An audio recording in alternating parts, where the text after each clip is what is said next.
Essa noite eu quero falar sobre Jesus Cristo. Quero fazer a pergunta: quem é Jesus? Muitos de nós temos cruzes gravadas em nossas Bíblias ou penduradas no pescoço, mas não conhecemos realmente Jesus. Você sabe, quando você chega ao Brasil, ao Rio de Janeiro, há uma enorme estátua de Jesus.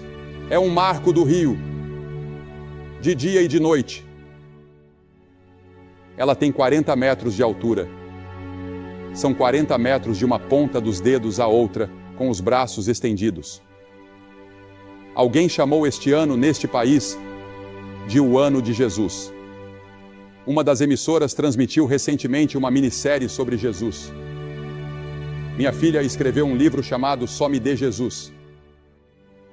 Há um movimento entre os adolescentes que faz a pergunta: o que Jesus faria?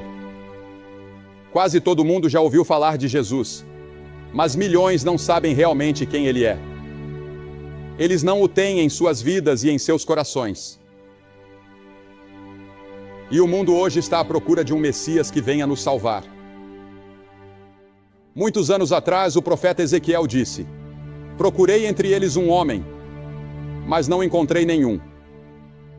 Em outras palavras, Deus estava procurando alguém sobre quem ele pudesse colocar sua mão, abençoar e usar. E ele não encontrou ninguém disposto a se render completamente e entregar sua vida a ele. O mundo hoje, se você ler os jornais e assistir aos telejornais, está correndo loucamente rumo, eu creio, ao Armagedon. Essa noite, no Oriente Médio, estão lutando de novo pelas mesmas coisas pelas quais lutam há centenas de anos. Tiveram reunião após reunião, trégua após trégua, tratado após tratado e promessas feitas por todos os lados. Mas de alguma forma, eles não conseguem parar de lutar. Veja, o homem é um fracasso moral. Deus é a nossa única esperança. Os planos de Deus. Os planos de Deus já estão formados e estão claramente declarados nas Escrituras. E à sua direita, no céu, está sentado um homem que foi desprezado, ignorado e rejeitado pelos homens quando veio à Terra pela primeira vez, e que ainda é rejeitado e ignorado pela maioria da raça humana. Deus prometeu que ele será o futuro governante do mundo. Ele irá destruir todo domínio, toda autoridade e poder. Está chegando o dia em que todo joelho se dobrará diante dele e toda língua confessará o seu nome. Este ano, 2000 depois de Cristo, o calendário que usamos todos os dias remonta ao nascimento de Jesus. Não podemos fugir dele. Nossa geração não pode escapar de Jesus. Ao longo dos anos, tantas peças, livros, óperas e filmes foram feitos sobre Jesus. Em março e abril, as revistas Newsweek e US News and World Report publicaram reportagens de capa sobre ele. Na sua matéria de capa sobre ciência e ideias, a US News trouxe o título: Por que Jesus morreu? Por que há tanto interesse por Jesus hoje? Essa é a pergunta que você tem feito? Quem é essa pessoa que fez mais para transformar a história humana do que qualquer homem que já viveu? Ele viveu apenas 33 anos. Sua jornada mais longa foi de menos de 160 quilômetros. Ele é apenas um herói popular ou um revolucionário? Ou ele é quem disse ser o Filho do Deus vivo? Quem é essa pessoa que exige que o chamemos de Filho de Deus e o sigamos até a morte? Sabemos que ele era um homem. Ele era completamente humano. Ele era o homem representativo. Ele era o homem por inteiro. Ele foi identificado e contado entre os transgressores. As Escrituras dizem 83 vezes no Novo Testamento que ele é chamado de Filho do Homem. Há muitos lugares nas Escrituras que nos lembram de sua humanidade. A Bíblia ensina que ele teve fome. A Bíblia ensina que ele estava cansado, na parte de trás de um barco ele dormia. Ele conheceu as alegrias da amizade. Ele foi mal compreendido e desprezado. Ele chorou no túmulo de um ente querido. Ele teve que lutar contra a tentação e suportar a decepção. Ele afirmou ser o único Filho de Deus antes que o mundo existisse ou antes que a raça humana existisse. Ele disse: no princípio era o Verbo, e o Verbo estava com Deus, e o Verbo era Deus. E Jesus disse: antes que Abraão existisse, eu sou. Com essas palavras, Jesus se separou de qualquer outra pessoa que já viveu. Em outras palavras, Jesus disse: antes que Abraão nascesse, eu sempre sou, o eterno presente. Não há passado com Jesus e não há futuro com Jesus. Tudo está no sempre presente. E Ele está falando com você essa noite. E Ele está falando com todos nós, coletivamente e individualmente. Em Colossenses 1 diz: pois nele foram criadas todas as coisas que há nos céus e na terra, visíveis e invisíveis, sejam tronos, sejam dominações, sejam principados, sejam potestades. Tudo foi criado por Ele e para Ele. E Ele é antes de todas as coisas, e por Ele todas as coisas subsistem. Todo este estádio se despedaçaria se não fosse pelo fato de que é Ele quem o mantém unido. A declaração de Pedro em Mateus 16:16. Tu és o Cristo, o Filho do Deus vivo. Quando Ele veio a Belém, aquilo não foi o seu nascimento ou o seu começo. Ele já existia. Aquilo foi sua encarnação. Quando Jesus veio a Belém, não foi o lugar de sua origem, foi sua encarnação. E o Verbo se fez carne e habitou entre nós. Sabe, é interessante para mim que Jesus nunca pediu desculpas pelo pecado. Ele desafiou outros a provarem qualquer erro em seu pensamento ou em qualquer coisa que ele tenha feito. Como explicamos Jesus em comparação com qualquer outro indivíduo que já viveu? Como explicamos Jesus em relação a qualquer outra pessoa? Qual é a causa básica do ódio, da ganância, da luxúria, da guerra hoje, da injustiça racial e da divisão racial? Jeremias deu a resposta: o coração é mais enganoso que todas as coisas e desesperadamente corrupto. Quem o conhecerá? O rei Davi disse: em pecado me concebeu minha mãe. Eu nasci em pecado, disse Davi. Ele disse: fui formado na iniquidade. A Bíblia diz em Mateus 15 que do coração procedem maus pensamentos, homicídios, adultérios, prostituições, furtos, falsos testemunhos e blasfêmias. Eu acho que precisamos fazer algo a respeito das armas. Mas esse não é o verdadeiro problema. O problema mais profundo está em nossos corações. Pois do coração procedem maus pensamentos e homicídios,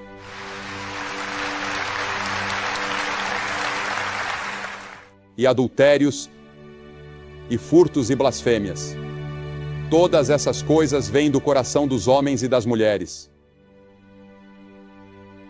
Como você explica Jesus, sua autoridade? Ninguém jamais falou como este homem falou, diz João 7. Ele perdoava pecados. Nenhum outro profeta jamais perdoou pecados. Maomé não tentou isso. Buda não fez isso. Ninguém mais na história jamais disse: teus pecados estão perdoados. Ele também tinha autoridade sobre a natureza. Quando o mar estava revolto e a tempestade rugia, ele apenas levantou a mão e disse: cala-te, aquieta-te. E o mar se acalmou e a tempestade cessou. Ele tinha autoridade sobre as doenças. Toda pessoa doente que veio até ele com fé e que ele tocou, foi curada. Mas e quanto à sua morte? Diferente de qualquer outra pessoa que já existiu.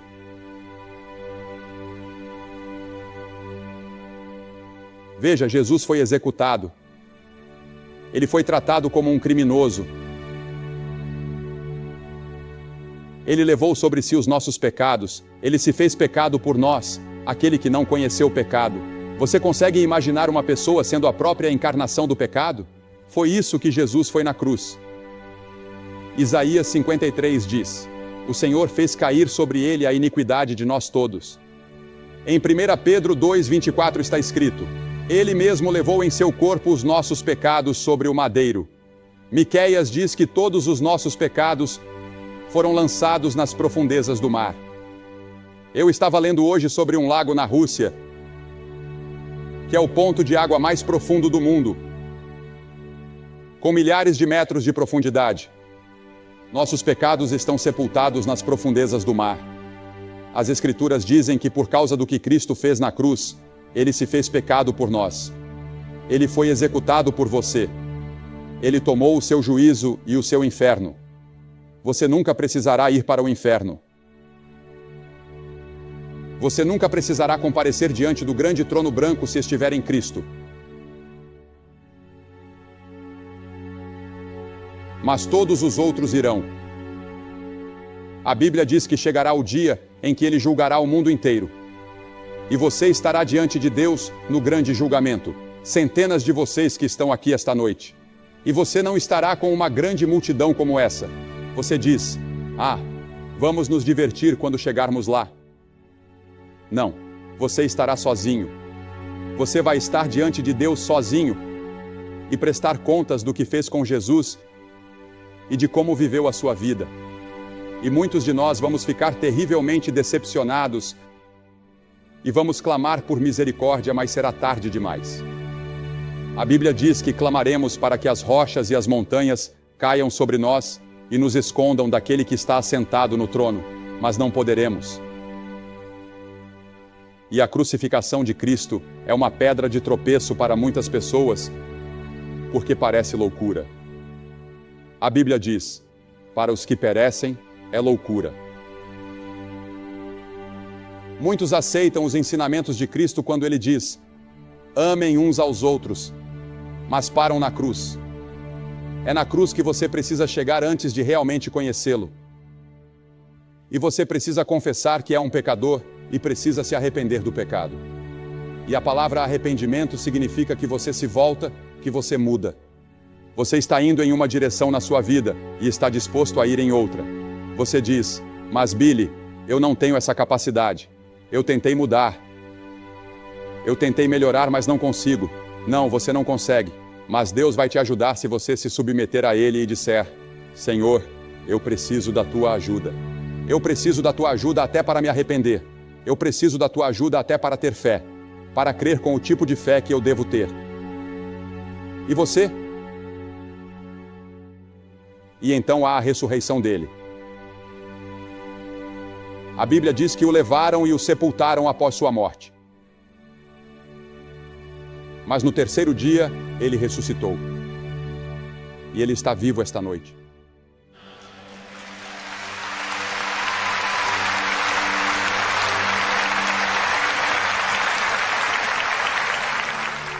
Quando alguns dos discípulos foram até o túmulo, onde ele foi sepultado, havia 2 homens ali, 2 anjos, que disseram, por que buscais entre os mortos aquele que vive? Ele não está aqui, ele ressuscitou. Jesus está vivo. E o que inspirou os discípulos a irem pelo mundo inteiro com o Evangelho foi a ressurreição. Estamos falando de um Cristo vivo, que pode entrar na sua vida e no seu coração hoje, e te transformar, e transformar sua família, e transformar seu bairro, e transformar Nashville, e transformar o centro do Tennessee, e transformar todo o país, se o deixarmos.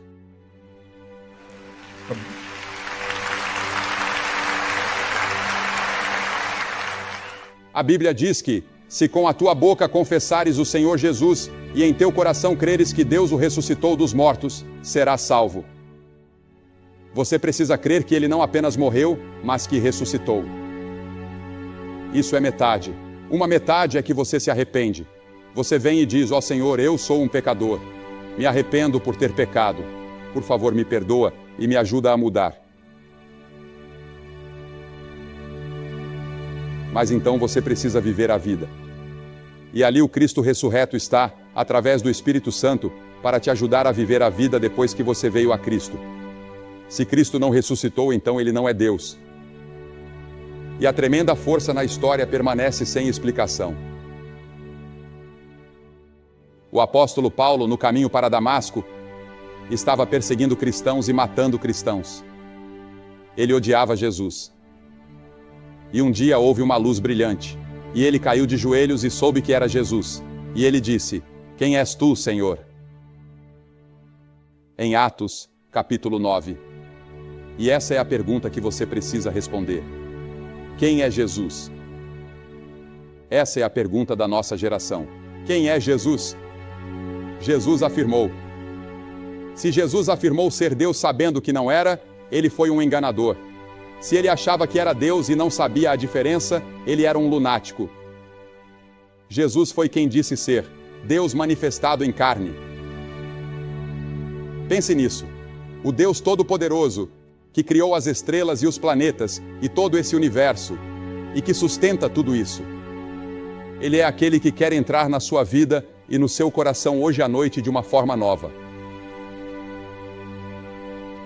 Talvez você seja membro da igreja, talvez você tenha sido confirmado e batizado e feito todo o resto. Mas lá no fundo, você simplesmente não tem certeza.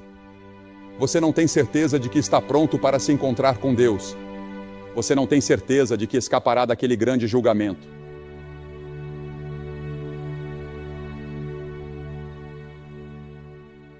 Você precisa encarar a pergunta que Pilatos fez. Que farei então de Jesus, chamado Cristo? Pilatos lavou as mãos. Esta noite, você pode lavar suas mãos e sair e deixar o estádio e voltar à vida antiga. E nada terá acontecido. Mas Paulo estava temeroso. Ele tremia, estava atônito, estava maravilhado. Mas ele fez a pergunta certa. Senhor, que queres que eu faça?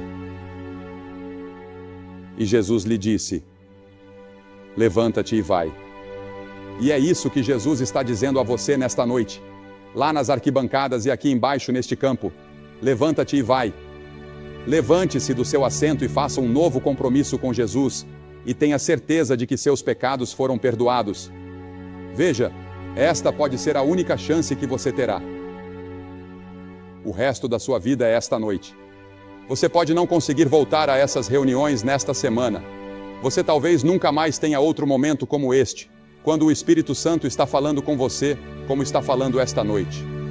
E Jesus diz em Apocalipse 3:20: Eis que estou à porta e bato. Se alguém ouvir a minha voz e abrir a porta, entrarei e cearei com ele. Jesus está batendo na porta do seu coração nesta noite. Ele quer entrar no seu coração. Ele quer mudar sua vida. Ele quer ter um impacto na sua comunidade, na sua família e na sua vida. Ele quer te dar paz e alegria que você nunca conheceu antes. Ele quer perdoar todos os seus pecados e quer te dar a certeza de que, se você morrer esta noite, irá para o céu. Você pode ter essa certeza esta noite antes de sair daqui.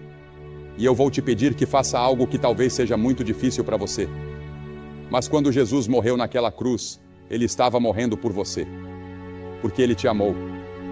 E Ele está te pedindo que venha e abra seu coração para Ele esta noite.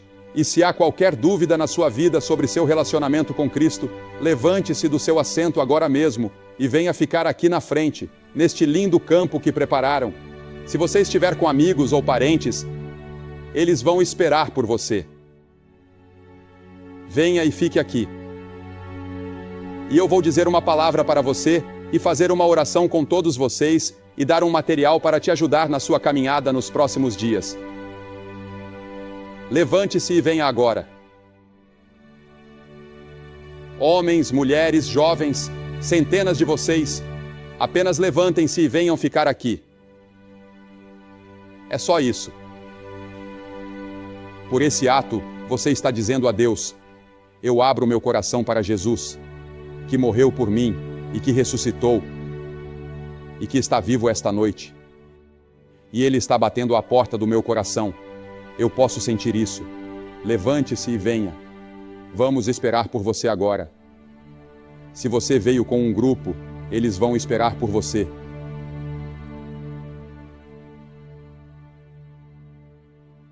Se você veio de ônibus, eles vão esperar. Há tempo de sobra. Este é o momento mais importante da sua vida. Não perca. Rápido. lá de cima das arquibancadas, levante-se e venha. Vai levar alguns minutos, vai levar uns 4 ou 5 minutos. Então venha. Estaremos aqui para orar com você, conversar com você e te ajudar.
Agora, enquanto vocês ainda estão vindo, eu quero dizer uma palavra a todos vocês que estarão assistindo pela televisão e vocês podem fazer seu compromisso aí mesmo, onde estiverem. Você pode estar em casa, pode estar em um quarto de hotel, eu não sei onde você está, mas Deus está falando com você.